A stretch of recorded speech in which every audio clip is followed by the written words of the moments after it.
আমরা কিছু প্রবলেম লিখে নিয়েছি, সেই প্রবলেমগুলো একে একে সলভ করব।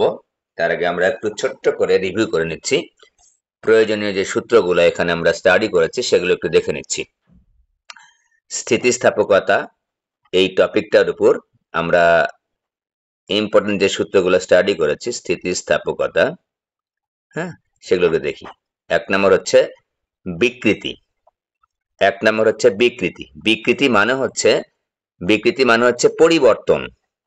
পরিবর্তন কতটুকু হয়েছে এবং আদি অবস্থা, ঠিক আছে। তো এখন যদি তোমাকে বলি 3 ধরনের বিকৃতি আছে, তাহলে 3 ধরনের বিকৃতি আছে আমাদের। তাহলে দৈর্ঘ্য বিকৃতি যখন আমরা বলবো তখন এখানে দৈর্ঘ্য পরিবর্তন ভাগ হচ্ছে আদি দৈর্ঘ্য লিখবো। তো ঠিক আছে, এখানে আমরা দেখুন আমি 1 নম্বরে যদি লিখি দৈর্ঘ্য বিকৃতি, খুবই সহজ। এই যতটুকু পড়া হয়েছে যতটুকু খুবই সহজ। দৈর্ঘ্যের পরিবর্তন, সেটা বৃদ্ধিও পেতে পারে, সেটা হ্রাসও পেতে পারে। দৈর্ঘ্য পরিবর্তন, ঠিক আছে। জাস্ট আমরা ম্যাথমেটিক্সটা লিখতেছি, সূত্রগুলো গাণিতিক যে ফর্মুলাটা সেটা লিখছি। ভাগ আদি দৈর্ঘ্য, ঠিক আছে। এরকম করে যদি আমি লিখি 2 নম্বরে যে দৈর্ঘ্য বিকৃতির জায়গায় যদি আয়তন বিকৃতি যদি লিখি, তাহলে লিখবো উপরে কি আয়তনের পরিবর্তন আর ডিভাইডেড বাই হচ্ছে, হ্যাঁ, আদি আয়তন। তাহলে বিকৃতি মানে কি পরিবর্তন ভাগ হচ্ছে আদি অবস্থা, আদি আয়তন পরিবর্তন যখন লিখলাম। সিমিলারলি যদি আমরা লিখি যে আকার পরিবর্তন বা ব্যাবর্তন বা মোচড় বিকৃতি, ঠিক আছে, অনেকগুলো নামে ডাকা হয়।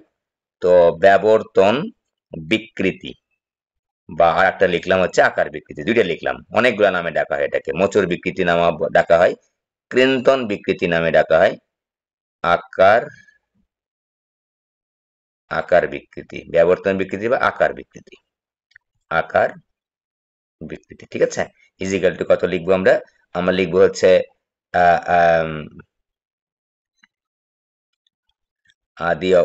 এটার একটু অন্যভাবে লেখা লাগে, যাই হোক আমি আদি আকার, এটা আমি তোমাদের শিখিয়েছি গত ক্লাসে, যে গত ক্লাসের আগের ক্লাসে যে আকার বিকৃতির সংজ্ঞাটা একটু আমরা আলাদা করে দিয়েছিলাম। অঙ্ক করার সময় তোমাদের আবার চিত্রের মাধ্যমে আবার দেখাবো আমরা, ঠিক আছে। ভাগ হচ্ছে এটা হচ্ছে পরিবর্তন, আকার পরিবর্তন ডিভাইডেড বাই হচ্ছে আদি আকার, ঠিক আছে। তো এটা একটু দুইটা তলের মধ্যবর্তী আপেক্ষিক যে সরণটা। এবং 2 নম্বরে আসো, আমরা এখানে বিকৃতি লিখলাম পীড়ন। যে কোনো ধরনের পীড়ন সমান সমান হচ্ছে এফ ডিভাইড বাই এ। এটা যদি একটু গাণিতিক ভাবে লিখি, ছোট হাতের এল ডিভাইড বাই বড় হাতের এল, ছোট হাতের ভি বড় হাতের ভি, আর এটাকে আমরা শুধু থেটা লিখেছিলাম, যে দুইটা তলের একটার সাপেক্ষে অন্যটার মোচড় বা আপেক্ষিক সরণটা কত, ঠিক আছে। আপেক্ষিক সরণটা কত। পীড়ন মানে হচ্ছে, আমরা শুধু গণিতটা লিখছি, বল ভাগ ক্ষেত্রফল, মানে গণিতের সূত্রটা লিখছি, কিন্তু আমি কিন্তু সংজ্ঞা আকার লিখতেছি না। তো যে কোনো পীড়ন এফ ডিভাইড বাই যে কোনো পীড়ন 3 ধরনের পীড়ন আছে আমাদের, ঠিক আছে। যে কোনো পীড়নের ক্ষেত্রে আমরা এফ ডিভাইড বাই এ লিখলে আমাদের হয়ে যাবে গণিত করার সময়। দৈর্ঘ্য পীড়ন, আর তারপর হচ্ছে আয়তন পীড়ন, তারপর হচ্ছে আকার পীড়ন বা ব্যাবর্তন পীড়ন, ঠিক আছে। এই যে পীড়ন এবং বিকৃতির যে অনুপাতটা, সেটাকে আমরা বলছি স্থিতিস্থাপক গুণাঙ্ক। তাহলে 3 নম্বর সূত্র আমরা কি স্টাডি করব? স্থিতিস্থাপক গুণাঙ্ক। তাহলে স্থিতিস্থাপক গুণাঙ্ক মানে কি? স্থিতিস্থাপক গুণাঙ্ক মানে হচ্ছে পীড়ন থাকবে উপরে, নিচে থাকবে হচ্ছে বিকৃতি। পীড়ন থাকবে উপরে, নিচে থাকবে বিকৃতি। তো আমরা এটাকে যদি 3টা ভাগে ভাগ করি, একটা নাম হচ্ছে দৈর্ঘ্য গুণাঙ্ক বা ইয়ংয়ের গুণাঙ্ক। দৈর্ঘ্য বা ইয়ংয়ের গুণাঙ্ক যারা আগে ক্লাস করো নাই তারাও এতটুকু পড়লে মোটামুটি হয়ে যাবে, হ্যাঁ। দৈর্ঘ্য গুণাঙ্ক হচ্ছে দৈর্ঘ্য পীড়ন থাকবে উপরে আর নিচে থাকবে হচ্ছে দৈর্ঘ্য বিকৃতি। এগুলো আমরা স্টাডি করেছি। অঙ্ক করার আগ মুহূর্তে কিন্তু আমরা সেগুলো আবার একটু রিভিউ করে নিচ্ছি। দেখো, দৈর্ঘ্য পীড়ন, যে কোনো পীড়ন হচ্ছে এফ ডিভাইড বাই এ, আর দৈর্ঘ্য বিকৃতি লিখেছি আমরা আদি দৈর্ঘ্য নিজে ভাগ করেছি দৈর্ঘ্যের পরিবর্তনকে। 2 নম্বরে যদি আমরা লিখি আয়তন পীড়ন সেম ভাবে কিন্তু আমাদের এখানে আসবে। আয়তন পীড়ন ভাগ হচ্ছে আয়তন বিকৃতি, একবারে লিখি আয়তন বিকৃতি। তাহলে আমরা কি পাবো? তো দৈর্ঘ্য পীড়নকে দৈর্ঘ্য বিকৃতি দ্বারা ভাগ করলে পেলাম দৈর্ঘ্য গুণাঙ্ক, এখানে পাবো হচ্ছে আয়তন গুণাঙ্ক। ঠিক আছে, আয়তন গুণাঙ্ক। আয়তন গুণাঙ্কের বিপরীত রাশিকে কি বলা হয় এগুলো আমরা শিখেছি, এগুলো আর এখন আর লিখছি না। 3 নাম্বার হচ্ছে আকার পীড়ন ভাগ আকার বিকৃতি। আকার পীড়ন ভাগ হচ্ছে আকার বিকৃতি, তাই না? আকার বিকৃতি। তো এইটা যদি আমরা লিখি, দুইটা ভাগ করি, তাহলে পেয়ে যাব আমরা হচ্ছে আকার গুণাঙ্ক বা ব্যবর্তন গুণাঙ্ক বা দৃঢ়তার গুণাঙ্ক, অনেকগুলো নামে ডাকা হয় আকার গুণাঙ্ক। ঠিক আছে, তো এটা আমাদের যদি ইটা দ্বারা প্রকাশ করা হয়, উপরে থাকবে এফ ডিভাইড বাই এ, নিচে থাকবে থেটা বা F divide by A theta. Similarly এটাও দেখো, উপরে থাকবে এফ ডিভাইড বাই এ আর নিচে থাকবে হচ্ছে ছোট হাতের ভি ডিভাইড বাই বড় হাতের ভি। তো আমরা শিখে ফেললাম এটা। 4 নাম্বার হচ্ছে পয়সনের অনুপাত। এই পয়সনের অনুপাত নিয়ে একটু কথা আজকে আরেকটু বলবো। পয়সনের গত ক্লাসটা নিয়েছিলাম পয়সনের অনুপাত এবং হচ্ছে তারের সম্প্রসারণে কৃত কাজ। পয়সনের অনুপাত কিন্তু এই অনুপাত যখন আমরা বলবো তখন কিন্তু দুইটাই বিকৃতির অনুপাত। সিগমা ইজ ইকুয়াল টু হচ্ছে উপরে থাকবে হচ্ছে পার্শ্ব বিকৃতি বা ব্যাস বরাবর বিকৃতি, ব্যাসার্ধ বরাবর বিকৃতি। ঠিক আছে, পার্শ্ব বিকৃতি, আর নিচে থাকবে হচ্ছে দৈর্ঘ্য বিকৃতি। দৈর্ঘ্য বিকৃতি, দুইটাই বিকৃতি। স্থিতিস্থাপক গুণাঙ্ক আমরা যখন লিখেছি, একটা পীড়ন একটা বিকৃতির অনুপাত, এখানে দুইটাই বিকৃতি, কিন্তু উপরে থাকবে হচ্ছে পার্শ্ব বিকৃতি। এটা একটা নেগেটিভ চিহ্ন দেওয়া হয়। পার্শ্ব বিকৃতিকে আমরা লিখি ছোট হাতের ডি ভাগ বড় হাতের ডি, আর দৈর্ঘ্য বিকৃতিকে আমরা লিখি ছোট হাতের এল ভাগ বড় হাতের এল, আমাদের সকলের জানা আছে। এবং এটা ব্যাসার্ধ দিয়েও আমরা অনেক সময় লিখতে পারি। ব্যাসার্ধ, কারণ ব্যাসার্ধ, এই যে ডি, ছোট হাতের ডি কে যদি আমরা ব্যাসার্ধে রূপান্তর করি, 2 দ্বারা ভাগ করতে হবে।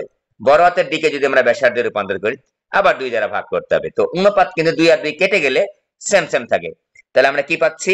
এই ছোট হাতের ডেল আর ভাগ হচ্ছে আর ডিভাইড বাই হচ্ছে ডেল এল ডিভাইড বাই হচ্ছে এল। বুঝতে পেরেছ? বিকৃতি মানে কি? পরিবর্তন ভাগ হচ্ছে আদি অবস্থা। তাহলে পার্শ্ব বিকৃতি মানে কি? পার্শ্ব বরাবর পরিবর্তন ভাগ আদি ব্যাস। পার্শ্ব বরাবর যে পরিবর্তনটা হচ্ছে সেটা আসলে কার পরিবর্তন হয়? ব্যাস বা ব্যাসার্ধের পরিবর্তন হয়, আর আদি ব্যাস বা ব্যাসার্ধ দ্বারা ভাগ করতে হবে। ঠিক আছে, আর দৈর্ঘ্য বিকৃতি আমরা জানি। এই গেল আমাদের হচ্ছে মোটামুটি সূত্র। আর তারের সম্প্রসারণে কৃত কাজ আমরা লিখেছি যে হাফ ইন্টু বল গুণ সরণ, ওই যে হাফটা খালি অতিরিক্ত আসবে। আর একক আয়তনের সঞ্চিত শক্তি আমরা পেয়েছি হাফ ইন্টু পীড়ন ইন্টু বিকৃতি, যেটা আমরা গত ক্লাসে কিন্তু পড়েছি। এই যে স্থিতিস্থাপক গুণাঙ্ক থেকে আমরা এই পয়সনের অনুপাতটা সুন্দর করে ছোট্ট দুইটা কিন্তু থিওরি দিয়েই কিন্তু ক্লাসটা শেষ করে দিয়েছিলাম। ঠিক আছে, আর তারের সম্প্রসারণে কৃত কাজ ডিটেলস করে দেখিয়েছি। ঠিক আছে, তো আমরা এখানে একটা কথা মনে রাখি, যখন আমরা এখানে নেগেটিভ চিহ্নটা ব্যবহার করছি, যখন যেটা দৈর্ঘ্য বৃদ্ধি পাচ্ছে, মানে যেটা বৃদ্ধি পাচ্ছে, কোনটা বৃদ্ধি পাবে আমি জানি না, বলতে পারি না। অঙ্কে বা সমস্যায় যেটা লেখা থাকবে, যেটা বৃদ্ধি পাবে সেটাকে পজিটিভই রাখবো, আর যেটা হ্রাস পাবে সেটাকে আমরা নেগেটিভ রাখবো। যেমন আমি যদি বলি ছোট হাতের ডি এর মানটা লিখবো, তাহলে আমি কিন্তু অঙ্কের মধ্যে কিন্তু দেওয়া থাকবে না, প্রশ্নের মধ্যে দেওয়া থাকবে না যেটা নেগেটিভ লিখো। ঠিক আছে, আমাকে ধরে নিতে হবে ব্যাস যখন হ্রাস বলবে, ব্যাসের হ্রাস যখন হচ্ছে, তখন আমি ব্যাসের হ্রাসটাকে নেগেটিভ লিখবো। আর দৈর্ঘ্য যদি বৃদ্ধি পায়, বৃদ্ধিটা আমি পজিটিভ লিখবো। আবার দৈর্ঘ্য যদি হ্রাস পায়, তাহলে আমরা দৈর্ঘ্য হ্রাসেরটাকে আমরা যে ছোট হাতের এল এটাকে আমরা নেগেটিভ লিখবো। আর ব্যাস যদি বৃদ্ধি পায়, তাহলে ওই ব্যাস বৃদ্ধি ছোট হাতের ডিটাকে আমরা পজিটিভ লিখবো। খুবই সহজ কথা, যেটা বৃদ্ধি পাবে সেটা পজিটিভ থাকবে, যেটা হ্রাস হয়ে যাবে, কমে যাবে, সেটা কিন্তু নেগেটিভ হবে। ঠিক আছে, এটা গেল আমাদের পয়সনের অনুপাত। ওকে, আমি একটু কয়েকটা প্রবলেম দেখাচ্ছি, আমি খালি বুঝিয়ে দিব, হিসাব নিকাশ তোমরাই করবা। হিসাব নিকাশ হচ্ছে তোমরাই করবা। ঠিক আছে, দেখো, একই দৈর্ঘ্যের এবং একই উপাদানের, উপাদান কিন্তু একই, তামা হলে তামা, লোহা হলে লোহা, ইস্পাত হলে ইস্পাত, অ্যালুমিনিয়াম হলে অ্যালুমিনিয়াম, একই অনুপাতের, একই উপাদানের। 1 সেন্টিমিটার হচ্ছে আমার একটা, এবং একটা 3 সেন্টিমিটার ব্যাসার্ধের দুটি তার। 1 সেন্টিমিটার ব্যাসার্ধের একটা তার, 3 সেন্টিমিটার ব্যাসার্ধের একটা তার, একই। এই যে 1 সেন্টিমিটার 3 সেন্টিমিটার ব্যাসার্ধ দেওয়া আছে, দৃঢ় অবলম্বন হতে ঝুলানো হলো। ভালো কথা, তার দুটিতে একই ভর ঝুলানো হলে দ্বিতীয় তারটি, দেখো দ্বিতীয় তারটির দৈর্ঘ্য বৃদ্ধি প্রথম তারটির দৈর্ঘ্য বৃদ্ধির অর্ধেক। দ্বিতীয় তারের দৈর্ঘ্য যতটুকু বৃদ্ধি পেয়েছে, দ্বিতীয় তারের দৈর্ঘ্য যতটুকু বৃদ্ধি পেয়েছে, প্রথম তারটির দৈর্ঘ্য তার অর্ধেক বৃদ্ধি পেয়েছে, ঠিক আছে। দ্বিতীয় তারটির দৈর্ঘ্য বৃদ্ধি প্রথম তারের দৈর্ঘ্য বৃদ্ধির অর্ধেক। তার মানে দ্বিতীয় তারটির দৈর্ঘ্য যতটুকু বৃদ্ধি পেয়েছে সেটার পরিমাণটা হচ্ছে প্রথম তারের দৈর্ঘ্য বৃদ্ধির অর্ধেক। আচ্ছা, ওকে। তো আমাদের প্রশ্ন পয়সনের অনুপাত দেওয়া আছে, প্রথম তারের পয়সনের অনুপাত দেওয়া আছে। একটু খেয়াল করবো, আমরা উদ্দীপক যখন আমাদের প্রশ্নটা আমাদের সামনে থাকবে আমরা কমপক্ষে 2-3 বার ভালোভাবে পড়ে নিব কি কি দেওয়া আছে ভালোভাবে। প্রথম তার, দ্বিতীয় তার, কোনটার কি দেওয়া আছে, একটু উল্টাপাল্টা হলেই কিন্তু অঙ্কটা আর মিলবে না, ভুল হয়ে যাবে, ঠিক আছে। উল্টাপাল্টা আমরা করব না। তো পীড়ন কি আমাদের জানা আছে, পীড়নটা হচ্ছে একটা বল। কিরকম বল? একক ক্ষেত্রফলে লম্বভাবে উদ্ভূত বল, ঠিক আছে। যখন আমরা একটা বস্তুকে বিকৃত করতে যাচ্ছি, ওই বিকৃতি প্রতিরোধকারী একটা বলের উদ্ভব হচ্ছে বস্তুর ভেতর থেকে। একক ক্ষেত্র আমরা সংজ্ঞা দিচ্ছি কিভাবে, যে এই বলটা বিকৃতি প্রতিরোধকারী বল, একক ক্ষেত্রফলে লম্বভাবে উদ্ভূত। উদ্ভূত কথাটার ব্যাখ্যা কিন্তু দিয়েছি, যে যেহেতু আমি যখনই বস্তুটাকে টানছি বা বল প্রয়োগ করে বিকৃত করছি তখনই কিন্তু বস্তুটা ভেতর থেকে একটা বলের উদ্ভব হচ্ছে। এই জন্য এটা কিন্তু একক ক্ষেত্রফলে লম্বভাবে উদ্ভূত বিকৃতি প্রতিরোধকারী বল, বস্তুর ভেতর থেকে কিন্তু উদ্ভূত হয়, সেটাকে আমরা বলছি পীড়ন। সংজ্ঞা আমি লিখেছি, 2-1টা সংজ্ঞা মনে করিয়ে দেওয়ার জন্য। প্রথম তারটির দৈর্ঘ্য 10% বাড়াবো মনে করো, তাহলে ব্যাসার্ধ কতটুকু হ্রাস পাবে? খেয়াল করো, প্রথম তারের দৈর্ঘ্য আমি বাড়াচ্ছি 10%, যা দৈর্ঘ্য ছিল সেখান থেকে 10% দৈর্ঘ্য বাড়াচ্ছি, ব্যাসার্ধ কতটুকু হ্রাস পাবে, ঠিক আছে। তো প্রথম তার নিয়ে আমাকে কাজ করতে হবে। তো প্রথম তারের কি ইনফরমেশন দেওয়া আছে? প্রথম তারের ইনফরমেশন দেওয়া আছে পয়সনের অনুপাত। তাহলে আমরা 1 নাম্বার অঙ্কে যাচ্ছি সমাধানে, যে পয়সনের অনুপাত মানে কি, মাইনাস আর ডেল আর দিয়ে লেখো, মাইনাস হচ্ছে উপরে লেখো পার্শ্ব বিকৃতি। পার্শ্ব বিকৃতি মানে কি, ডেল আর ভাগ হচ্ছে আর, ব্যাসার্ধের পরিবর্তন ভাগ হচ্ছে আদি ব্যাসার্ধ, ডিভাইডেড বাই হচ্ছে দৈর্ঘ্য বিকৃতি, এল ডিভাইড বাই এল, ঠিক আছে। আমরা একটু ছোট করে একটা লাইন বাড়ায় লিখছি এই কারণে যেন ভুল যেন না হয়। মাইনাস ডেল আর ইন্টু বড় হাতের এল ডিভাইড বাই আর ইন্টু ছোট হাতের এল, ঠিক আছে। এখন কি কি দেওয়া আছে দেখো তো, সিগমার মানটা দেওয়া আছে 0.3। ওকে, এইবার আমাদের ডেল আরটা বের করতে হবে, ডেল আরটা বের করতে হবে। আর আর এর মানটা কিন্তু দেওয়া আছে, প্রথম তারের আর এর মানটা কিন্তু 1 সেন্টিমিটার, তাহলে আমরা লিখবো 1 centimetre is equal to 10⁻² metre. Okay, আর কি দেওয়া আছে, দৈর্ঘ্য বৃদ্ধি এল ইজ ইকুয়াল টু, দেখো 10% বাড়ানোর কথা বলেছে, 10% বাড়ানোর কথা বলেছে। যে পরিমাণ আমার দৈর্ঘ্য ছিল একটা তারের, সে তারের দৈর্ঘ্যটা আমরা 10% বাড়াবো, তাহলে 10% অফ এল, ছোট হাতের এল। ছোট হাতের এল মানে কি, দৈর্ঘ্য বৃদ্ধি। ওকে, তাহলে আমার 10% মানে কি 0.1 এল, ঠিক আছে।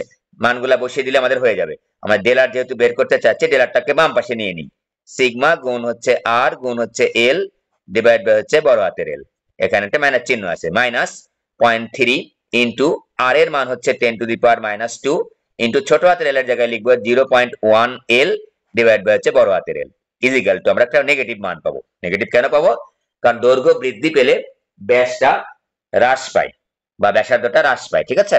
তাহলে আমরা যদি হিসাব নিকাশ করি তাহলে কত পাচ্ছি, আমরা হিসাব নিকাশ করলে কত পাচ্ছি রে, 0.3 গুণ হচ্ছে 0.1 গুণ হচ্ছে 10⁻² পাচ্ছি। 3 গুণ 10⁻⁴, 3 গুণ 10⁻⁴ মিটার। মাইনাস চিহ্ন কি প্রকাশ করে লিখবো আমরা ব্র্যাকেটে, আমাদের প্রেজেন্টেশনটা একটু ভালো হবে। আমরা মাইনাস চিহ্ন দ্বারা বলবো যে মাইনাস চিহ্ন দ্বারা ব্যাসার্ধ হ্রাস বোঝানো হয়েছে, ব্যাসার্ধ হ্রাস বুঝায়। মাইনাস বা নেগেটিভ চিহ্ন দ্বারা, নেগেটিভ চিহ্ন ব্যাসার্ধ হ্রাস বুঝায়, ব্যাসার্ধ হ্রাস বুঝায়, লিখবো আমরা, ব্র্যাকেট ক্লোজ করবো এবং তারপর উত্তর লিখবো অতএব ব্যাসার্ধ হ্রাস, দেখো উত্তরটা লিখবো অতএব ব্যাসার্ধ হ্রাস, ব্যাসার্ধ যখন আমি ব্যাসার্ধ হ্রাসটা বলে ফেলছি তখন আর নেগেটিভ চিহ্নটা দেওয়ার দরকার নেই, 10⁻⁴ মিটার, ঠিক আছে। তো স্যার ব্যাসার্ধ হ্রাস বলার পরে যদি নেগেটিভ চিহ্ন দিয়ে দিই কোনো সমস্যা আছে? না, কোনো সমস্যা নেই, এরকম কোনো সমস্যা নেই, এটার জন্য নাম্বার কাটা খাওয়া না। ওকে, এই গেল আমাদের পয়সনের অনুপাত বিষয়ক একটা প্রবলেম।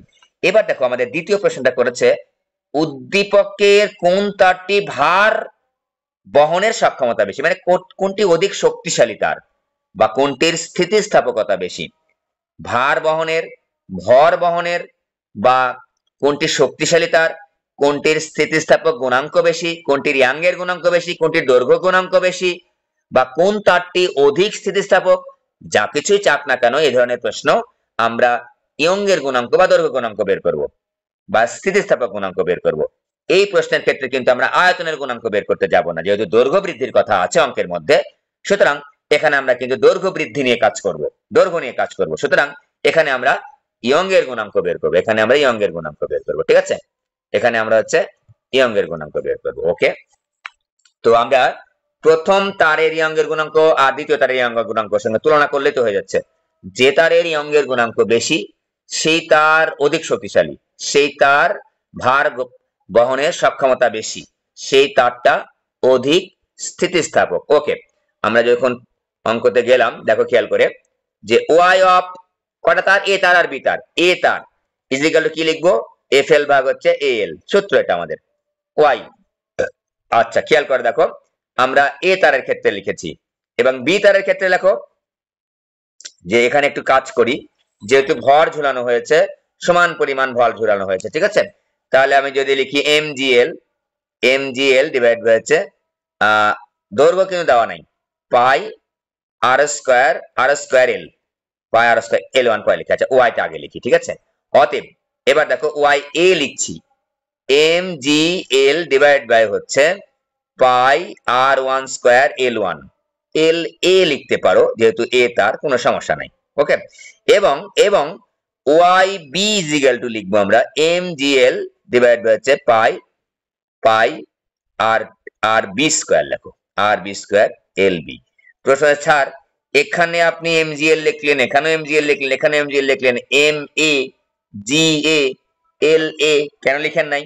আবার নিচে কিন্তু আবার তাই লিখেছেন। দেখো আমরা উদ্দীপকটা আরো একবার সুন্দর করে পড়ি, একই দৈর্ঘ্যের মানে দৈর্ঘ্যের কোনো পরিবর্তন হয় নাই এবং একই পরিমাণ ভর ঝুলানো হয়েছে, তাহলে এম এরও পরিবর্তন হয় নাই, দৈর্ঘ্যেরও পরিবর্তন হয় নাই, আদি দৈর্ঘ্যেরও পরিবর্তন হয় নাই, এম এরও পরিবর্তন হয় নাই, ভরেরও পরিবর্তন হয় নাই। তাই আমরা এখানে দুভাই ক্ষেত্রে দেখো এ তারের ক্ষেত্রে লিখেছি এম জি এল, এম এর মান পরিবর্তন হয় নাই, জি এর মান তো পরিবর্তন হওয়ার প্রশ্নই ওঠে না, আর এল এর মানও পরিবর্তন হয় নাই।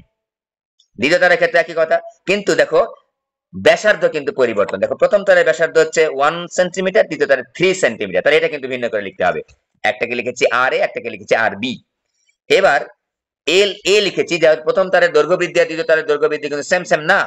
তাহলে আমরা দেখো দ্বিতীয় তারটির দৈর্ঘ্য বৃদ্ধি লিখে ফেলি, দ্বিতীয় তারটির দৈর্ঘ্য বৃদ্ধি মানে বি তারের দৈর্ঘ্য বৃদ্ধি এ তারের দৈর্ঘ্য বৃদ্ধির অর্ধেক। দেখো যা বলেছে তাই লিখেছি, দ্বিতীয় তারটির দৈর্ঘ্য বৃদ্ধি প্রথম তারটির দৈর্ঘ্য বৃদ্ধির অর্ধেক।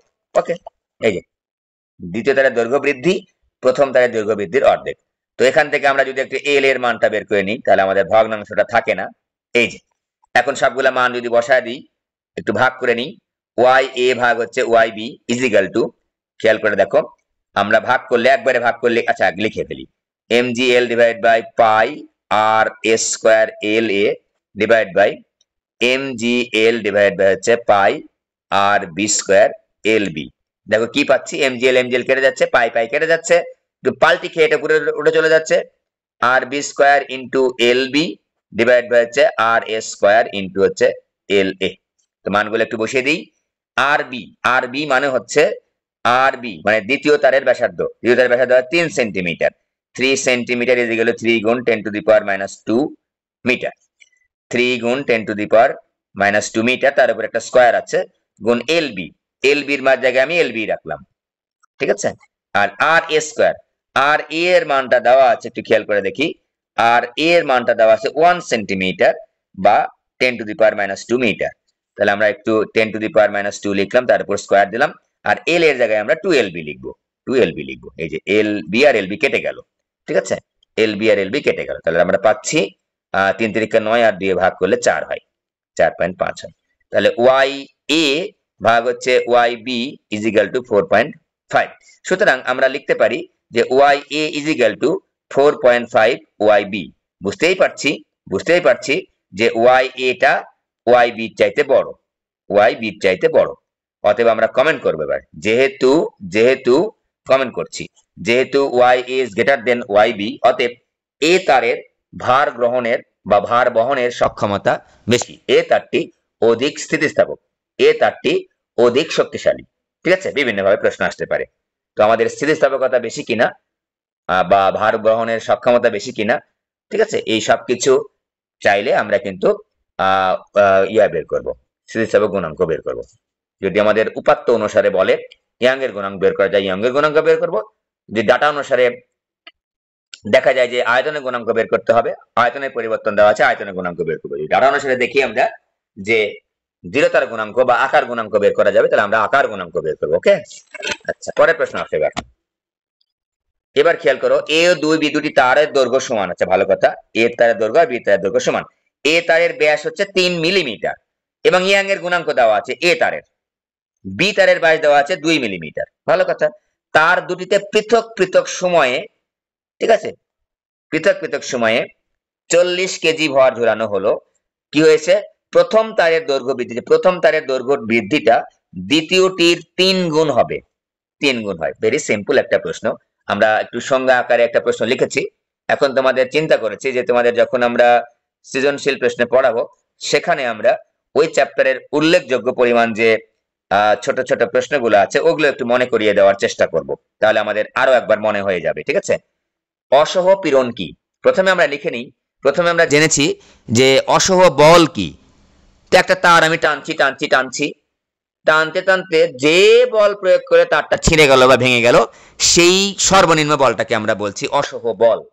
খেয়াল করো, তাহলে আমরা বলবো সর্বনিম্ন যে বলের ক্রিয়ায় একটা বস্তু বা পদার্থ ছিঁড়ে বা ভেঙে যায় সেটাকে বলি আমরা অসহ বল। অসহ পীড়ন কি? পীড়ন মানে কি? ক্ষেত্রফল দিয়ে ভাগ করতে হবে, একক ক্ষেত্রফল তাহলে আমাকে বলতে হবে। তাহলে আমরা বলবো একক ক্ষেত্রফলে সর্বনিম্ন যে বলের ক্রিয়ায় কোনো বস্তু ছিঁড়ে বা ভেঙে যায় তাকে অসহ পীড়ন বলে। সেটা করে আমরা তাহলে অসহ বলও শিখলাম, অসহ পীড়নও শিখলাম। ঠিক আছে, আমি সর্বোচ্চ চেষ্টা করতেছি তোমাদের সামনে আগে নেওয়ার জন্য, বারবার একই জিনিসই দেখাচ্ছি, বুঝাচ্ছি, যাতে করে তোমাদের মাথার মধ্যে ভালোভাবে প্রবেশ করে, ভিতরে থেকে যায়। ঠিক আছে, আমরা যখন একটা জিনিস একবার দেখি, একবার করি, এটা আমাদের ব্রেন নিতে চায় না, তাই আমরা বারবার পড়বো, কিন্তু একই জিনিস 2 বার 3 বার 4 বার করে পড়বো। এখনই সেই সুযোগ, যখন তোমার পরীক্ষা একেবারে সামনে চলে আসবে তখন কিন্তু তুমি এই জিনিসটার সুযোগ পাবা না। তাই এখনই একটা জিনিস 2 বার 3 বার 4 বার করে পড়ে ফেলো, একই ধরনের অঙ্ক 2টা 3টা করে ফেলো, দেখবে যে তোমাদের মানে আয়ত্তটা ভালোভাবে হচ্ছে। পরীক্ষার খাতায় তুমি ভুল ভ্রান্তি ছাড়া লিখতে পারতেছো।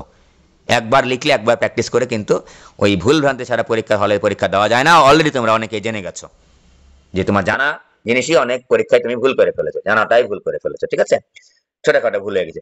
প্রথম তারের দৈর্ঘ্য 30% বৃদ্ধি করবো আমরা। খেয়াল করো, ভালো করে কথা খেয়াল করবা কিন্তু। প্রথম তারের দৈর্ঘ্য যে 30% বৃদ্ধি করব, সেটা কিন্তু এই উদ্দীপকের মধ্যে কিন্তু নাই, এটা কিন্তু আলাদা প্রশ্ন। যদি প্রথম তারের দৈর্ঘ্য আমি 30% বৃদ্ধি করতে চাই, তাহলে একক আয়তনে সঞ্চিত শক্তি কিরকম হবে সেটা নির্ণয় করো। ঠিক আছে, মনে করো একটা তারকে, এই প্রথম তারের নাম এ তারকে আমি ওই 30% বৃদ্ধি করলাম, তো তার মধ্যে একটা শক্তি সঞ্চিত হবে। আমাকে প্রশ্ন করেছে যে একক আয়তনে সঞ্চিত শক্তি কত। আমরা দুই ভাবে শিখেছি, আবারও লিখে দেখাচ্ছি 2 নম্বরের সমাধানটা, যে একক আয়তনে সঞ্চিত শক্তি। ঠিক আছে, একক আয়তনে সঞ্চিত শক্তিকে আমরা ইউ বার লিখলাম, সংক্ষেপে ইউ বার লিখতে পারি, ইউ প্রাইম লিখলাম। একক আয়তনে সঞ্চিত শক্তি একবারে লিখতে পারি, আবার মনে না থাকলে আমরা এটা লিখতে পারি। একবার লিখে দেখাচ্ছি আগে, Y L square divide by L square, সাথে একটা হাফ থাকে। তো আমরা যদি মনে না থাকে লেখার বুদ্ধিটা শিখে দিয়েছিলাম, হাফ ইন্টু পীড়ন ইন্টু বিকৃতি, হাফ ইন্টু পীড়ন ইন্টু বিকৃতি। ঠিক আছে, তো এখন যেহেতু আমাদের এটা মনে হয় 2-3 বার লেখার পরে মনে হয়ে যাবে আমাদের, হাফ ইন্টু পীড়ন ভাগ গুণ বিকৃতি ইজ ইকুয়াল টু কত? Half into Y L square ভাগ হচ্ছে L square, Y L square into L square. যেহেতু আমাদের পীড়নের মান কি বলে, ওয়াই এর মানটা দেওয়া আছে, ওয়াইটা ইজ ইকুয়াল টু 2 গুণ 10 টু দি পাওয়ার 9। দেখো এই যে ওয়াই এর মানটা দেওয়া আছে আমাদের 10 to the power 9 newton metre square, newton per metre square. ঠিক আছে, আর এখানে আর কি দেওয়া আছে? এল। এল এতে দৈর্ঘ্য বৃদ্ধি কতটুকু? দৈর্ঘ্য বৃদ্ধিটা হচ্ছে আমাদের দেওয়া আছে হচ্ছে 30%, তাহলে 30% অফ এল, তার মানে আমরা পাচ্ছি 0.3 এল। এই যে পার্সেন্টেজ আবার যেন ভুল করে ফেলো না, পার্সেন্টেজ থেকে সংখ্যায় নিয়ে যেতে 100 দ্বারা ভাগ করতে হয়। তো 30 কে যদি আমি 100 দ্বারা ভাগ করি, ক্যালকুলেটর কিন্তু বলে দিচ্ছে 0.3 হবে, 0.3 লিখলাম আমরা। ঠিক আছে, এইটুক বসালে আমাদের উত্তরটা হয়ে যাবে। হাফ ইন্টু ওয়াই এর মান হচ্ছে 2 গুণ 10⁻9 ইন্টু এল স্কোয়ার। এল স্কোয়ার মানে হচ্ছে 0.3 এল তার উপর হোল স্কোয়ার ডিভাইড বাই হচ্ছে এল স্কোয়ার। এল স্কোয়ার কেটে যাবে, আমাদের রেজাল্টটা চলে আসবে হচ্ছে 3 দুগুণ কত আসে 0.3 এর উপর স্কোয়ার দিলাম ইজিক্যাল টু গুণ দিলাম 2 ইজিক্যাল টু গুণ দিলাম হচ্ছে 0.5 গুণ হচ্ছে গুণ হচ্ছে কত রে 10⁻9। অনেক বড় রেজাল্ট হয়েছে, জানি না হয়েছে কিনা। 9 গুণ 10⁻7 হয়ে গেল। যে এত এত কি হওয়ার কথা, নাকি আমরা ভুল করলাম? একক আয়তনে সঞ্চিত শক্তি ওয়াই এল স্কোয়ার ভাগ হচ্ছে হ্যাঁ ওয়াই এল স্কোয়ার ভাগ হচ্ছে এল স্কোয়ার, তাই তো? এটাই তো, ঠিক আছে। এক আয়তনে সঞ্চিত শক্তি এত, না না এ না তো, এটা একক আয়তনে সঞ্চিত শক্তি, এটা একক আয়তনে বাবা, এ না।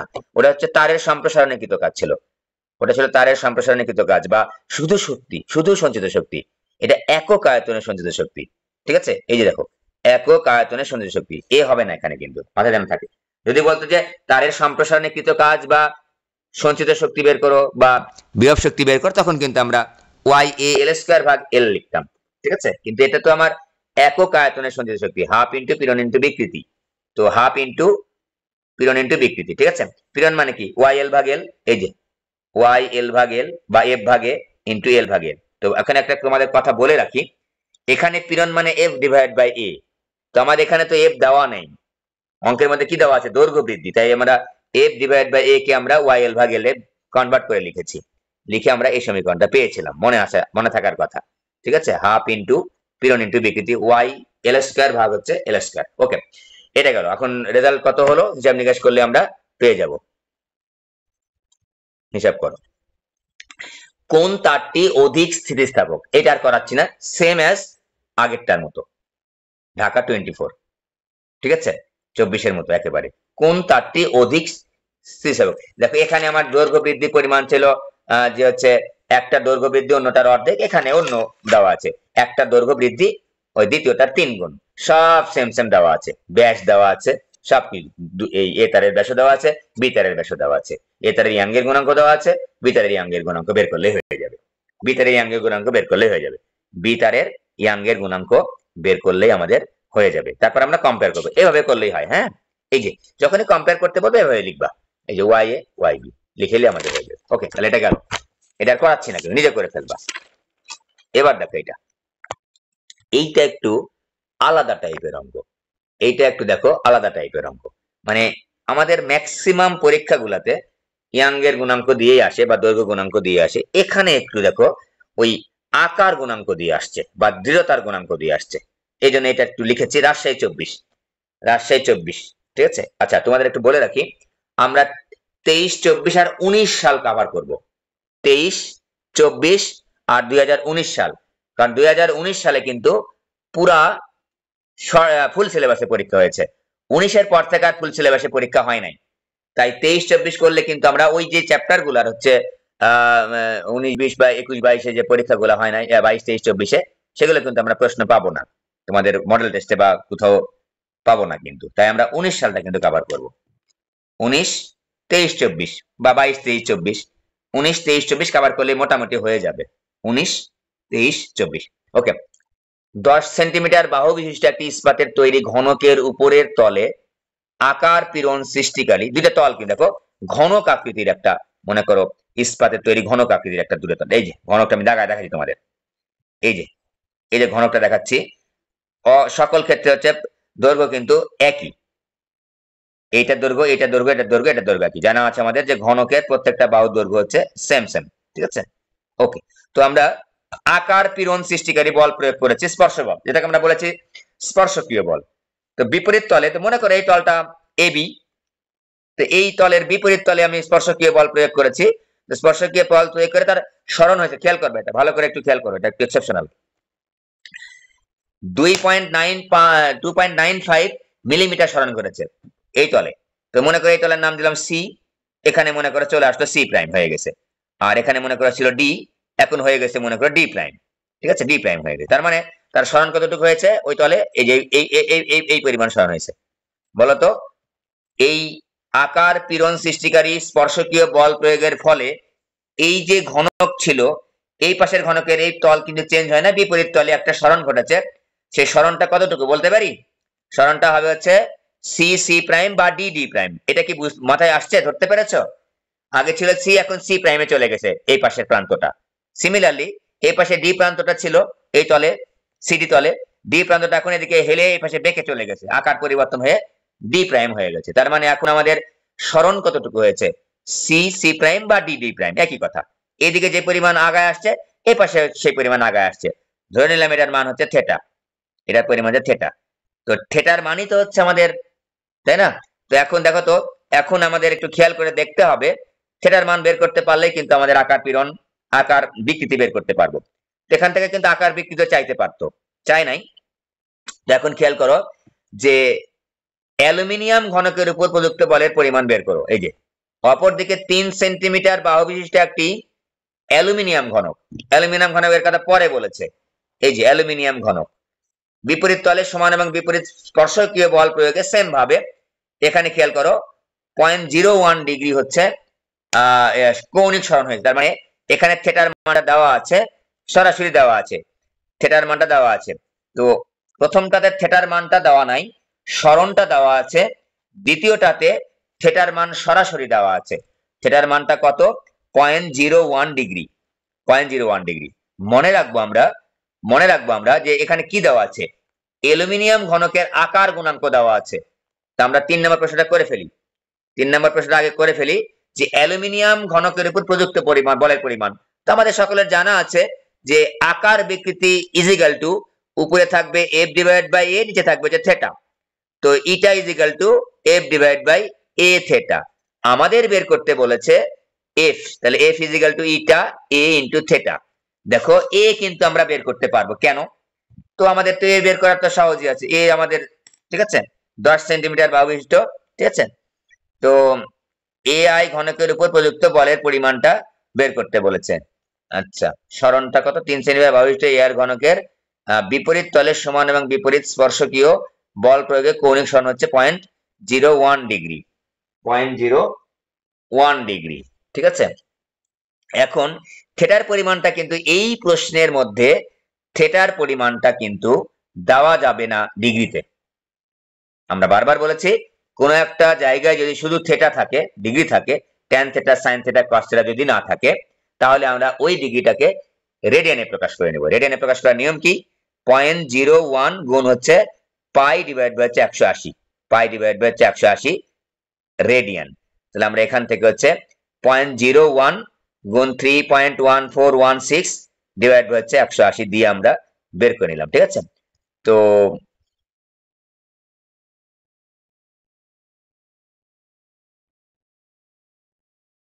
আকার গুণাঙ্কের মান দেওয়া আছে। আচ্ছা, এখানে একটা ইনফরমেশন কি দেওয়া নাই নাকি? আমি প্রশ্নটা একটু, আমি 1 মিনিট একটু দেখি।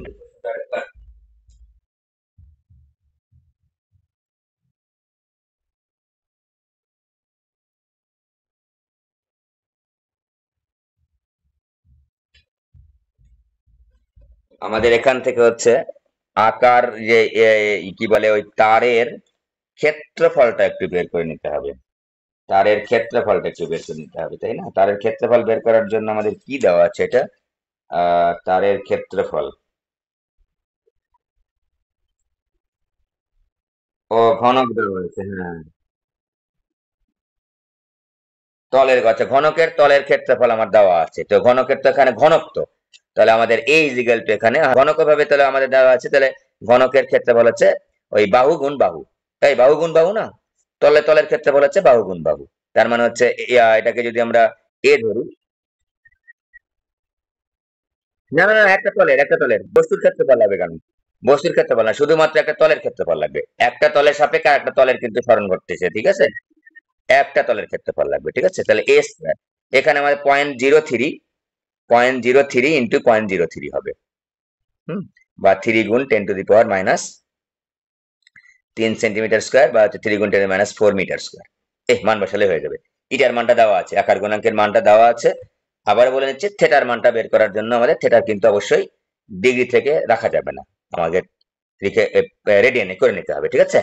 এখানে শুধু মানে সকল ক্ষেত্রেই আমাদের যখন একেবারে কোন একটা ইকুয়েশনের মধ্যে tan theta sin theta cos theta এই আকারে থাকবে না, শুধু থিটা আকারে থাকবে, তখন ওটাকে রেডিয়ানে করে নিতে হবে কিন্তু। ওকে, sin থিটা থাকলে কিন্তু সমস্যা হতো না ইকুয়েশনের মধ্যে। tan থিটা থাকলে কিন্তু আমরা ডিগ্রি লিখতাম, তখন কিন্তু ডিগ্রি আবার লিখতে হবে। sin theta cos theta tan theta থাকলে তখন কিন্তু ডিগ্রিতেই আমি রাখবো থিটাটাকে। আর যখন শুধু থিটা থাকবে sin cos tan তার সঙ্গে নাই, তখন সেটাকে রেডিয়ানে আমরা প্রকাশ করে নিব। আচ্ছা, একটা হিসাব নিকাশ করলে আমাদের হয়ে যাবে। হ্যাঁ, হিসাবটা তোমরা করে নিও, হিসাব করো। আচ্ছা, এটা কিন্তু তলের ক্ষেত্রফল নিব আমরা, যখনই ঘনক বলেছে তখন ঘনকের তলের ক্ষেত্রফল কিন্তু আমাকে নিতে হবে, ঠিক আছে। ওকে, এবার দেখো কোন উপাদানের তৈরি ঘনকের দৃঢ়তা বেশি বা শক্তিশালী বেশি বা স্থিতিস্থাপকতা বেশি। আমরা এ যে প্রথম যে ঘনকটা ইস্পাতের তৈরি, এটার আমরা দৃঢ়তার গুণাঙ্ক বের করবো। ইয়াং এর গুণাঙ্ক কিন্তু এখন আর বের করবো না, কারণ এখন তো আমাদের ইয়াং এর গুণাঙ্ক দেওয়া নাই, মানে দৈর্ঘ্য বৃদ্ধি তো দেওয়া নাই, এখন আমাদের কৌণিক সরণ দেওয়া আছে।